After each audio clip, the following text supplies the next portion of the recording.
Chapter 4. Back in Peopletown, Julian was having a busy, although not especially productive morning. In light of the looming repossession deadline, all hopes were now pinned on generating a massive influx of never-seen-before cash-heavy, common-sense-devoid punters, whose fanatical spending would somehow wipe clean all outstanding balances. And in the furtherance of this most fanciful of objectives, it was fair to say that a few lines had been crossed. The reality of staring into the black hole of insolvency had meant that Julian's business development attempts hadn't been entirely restricted to confusing but technically legal price promotions. Standards of morality, one of the numerous core values proudly and constantly trumpeted by Farmer Freds, had regrettably had to undergo a temporary relaxation. The time had now come for Julian to do all the things he had brainstormed when first starting out almost a decade ago, but had been too afraid, law-abiding, to try. Desperate times called for desperate measures. From here on out it was anything goes. His feet now throbbing from the 3/4 of an hour he had spent running around town distributing homemade whole-grain insufficiency syndrome leaflets to the various doctors' waiting rooms, Julian took a seat behind his counter and let out a groan. It had just turned 11:32 a.m., 28 minutes left to save Farmer Freds. However, the shop was still empty. The sandwich board, normally reserved for something anti-carnivorous but which now displayed "Buy 5 organic apples, get most blighted 1 free," had better attract some unsuspecting prey soon. Picking up a sustainable pencil, Julian began to twirl it through his greasy locks. What to do? Okay, the basics. Had any payment that could be cancelled been cancelled? He shuffled through the invoices that lay strewn out in front. It appeared so. Hopefully it was prohibitively expensive to access lawyers in the third world. He swept the papers into the plastics recycling bin beneath his feet. Right, what else? Possibly another call to his mum, to really hammer home the advantages of her remortgaging her house. He looked at his watch and then twisted his lip. She had got rather upset when he'd screamed at her less than 20 minutes ago. In all likelihood she would still be sobbing even after the midday deadline was reached. He scowled. That one would have to be ruled out for practical reasons. He continued to think. Maybe some more ringing around to try to pull in financial support from friends? He grimaced. Could he face... No, he couldn't. Not after those calls with the members of his spiritual group. Everything happens for a reason. Karma. He would flippin' well show them karma at their next weekend retreat, assuming his expulsion by the leader had just been a heat-of-the-moment outburst. Miserable, pious, passive-aggressive, unwashed, tie-dye Ping! A message popped up on the laptop that sat in front of the counter. Julian dived forward to look.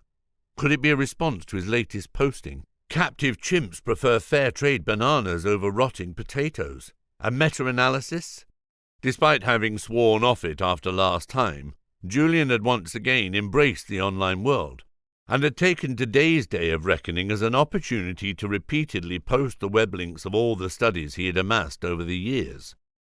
The ones that had verified the virtues of organic, vegan products, prior to them being discredited for having contributors with very vested interests. It was okay, nobody would read beyond the title anyway. Having now deleted the spam email for massive member mega formula penis enlargement pills, a product he wouldn't consider on principle following use of the word meat in the advertising copy, Julian slumped forward in his seat with his head in his hands. It was hopeless. Notwithstanding his morning of misinformation spreading, his social media page, the ultimate measure of success and self-worth if you believed what they said, was still showing no signs of life. Even the post regarding the real-life clinical trials, the ones he had run himself under the pseudonym of Professor Plant Saviour, affiliated to the Peopletown University of Organic Food Science, weren't getting any attention. He sighed deeply. In the olden days, they would have created a bigger bang than that cosmetics testing laboratory from his gap year in the 90s. It seemed like nobody cared about health food anymore. 2 minutes passed. Come on, he willed, focusing on the door. Are you content to slowly poison yourself with plump, non-parasite-ravaged, nice-looking fruit? Aren't you at all worried that if something seems too good to be true, it's because it is? Get in here and get some tasteless roughage pronto, idiots. This was impossible. He was just sitting waiting for the inevitable. Perhaps a little proper public engagement was called for. He scratched through his beard and then glanced out of the window. The weather was reasonable. Maybe have a quarter of an hour standing in the street yelling at anyone who would listen about how the large local supermarket was decimating the third world and supporting child labour, and fueling Peopletown's probable obesity epidemic by selling pleasant-tasting affordable food. Julian nodded to himself. Effective and therapeutic, 2 birds with 1 stone. Not that such an expression was permitted to be voiced on these premises. Quickly he favorited an article entitled, 3 guinea pigs with gallbladders removed exist favourably on free-range kale diet. Admittedly not entirely vegan-compatible in its methodology, then began to ease himself from his seat in preparation for his slandering. Ding! The bell on the door sounded. Julian snapped down the laptop lid. A white man with dreadlocks and henna tattoos stepped in and began to wander around the shelves. A moment later and he approached the till. Yes? Julian lifted his chin. Dire need of customers or not. Even after all these years it was still irritating how these sorts could afford the prices he charged. He glanced disdainfully at the goods that had just been dropped in front of him. So just the 5 kilos of dried apricots. 1, 2, 4 packets of chia, the onion bhajis, and the vegan halloumi? The man nudged up and down a multi-pierced nose. Julian began to tap on the till keypad. Okay, that'll be 77. 77. His heart began to beat double. And 27 pence. Ding! The door sounded again, this time sending a pang over Julian's chest. Without hurrying, the man reached into his baggy shorts and removed a handful of banknotes, a tobacco tin, and some keys, and then clattered the whole lot across the counter for Julian to pick through. Thank you. Julian fought not to contort his mouth at his model customer. Discreetly he clenched his teeth. Settled too low. Ought to have gone for 87. Still, 80 quid, once he had accidentally miscalculated the change, wasn't to be sniffed at. Another 600 more customers like this in the next half an hour, and he could tell the repo men exactly where they could stick their list. After a moment scrabbling with coins in the till compartments, he slid a random assortment of coppers and the man's items towards him. Here you are, sir. Have a lovely and productive day. Next. A very thin woman in a headscarf and a long, flowery dress stepped forward and hauled one of the shop's FS's branded green plastic baskets onto the counter. Julian faked a smile. However, before he could remove the first item, the woman motioned to speak. She began. She started to root through the things in the basket right under Julian's nose. Could you tell me? She lifted a packet of olive, poppy seed and basil breadsticks, which had been crushed by the turnip she had dumped on top of them. Do these contain gluten? Julian looked into her make-up-free face, then up towards the clock. If this was his last day, surely he didn't need to humour the idiots any more. No, he bit his tongue. The show wasn't over until the ill-looking, wheat-intolerant woman paid for the merchandise she had carelessly damaged. Farmer Fred's had always been, and remained, an ethical business. There were principles at stake. He took the packet from her and turned it around, skimming the ingredients. It doesn't mention it, he said with a shrug. He raised a finger to commence typing. But are you certain? Now the woman was very close to the counter. Julian took a step back to avoid the notes of soy milk. Again he looked at the writing. Still doesn't say, he said. He shook the packet, clearly demonstrating the broken bits inside. You put it at the bottom of your basket.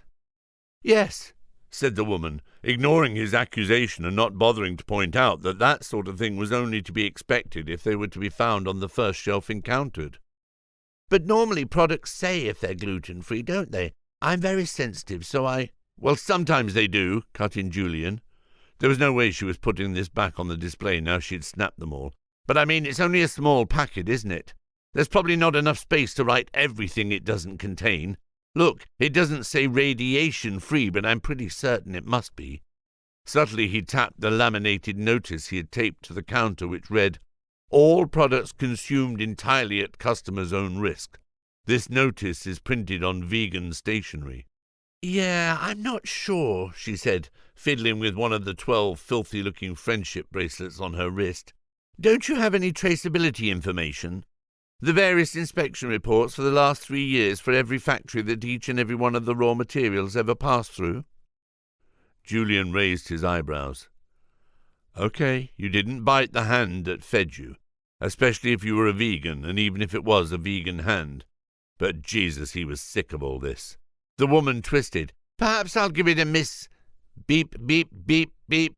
Sorry, I already rang it through, blurted Julian. You'll be fine. I'm pretty positive you're good to go. Plus, let's face it, it's not a peanut allergy we're dealing with, is it? Almost 10 years in this game had given him a good sense of hazard assessment. This was an allergy light at worst. Minimum risk. He stuffed the packet into a big brown paper bag and then proceeded to lob a fair trade pineapple in on top. Shh, he hissed. This is the important bit. You'll put me off. Pounding away on his till, Julian quickly emptied the basket contents into the bag, then turned to the woman. That will be, he fought back a smirk, £69.89, please. Gleefully he watched as she delved into her bag for life for her purse. This was what it was all about. This was why he'd gotten into this business. The more money than sense brigade. The suggestible sorts. The whole notion of not wearing out his coin drawer and his fingertips with piddling little transactions. Shame there weren't more well-off and easily led customers who for whatever reason were unable to shop in the mainstream and considerably more affordable establishments. The door dinged as the woman left the shop. 2 customers in 5 minutes. 150 people pounds.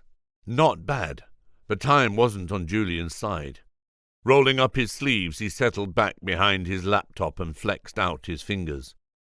With still close to 50 grand to go and only 23 minutes to do it in, the gloves now needed to come off.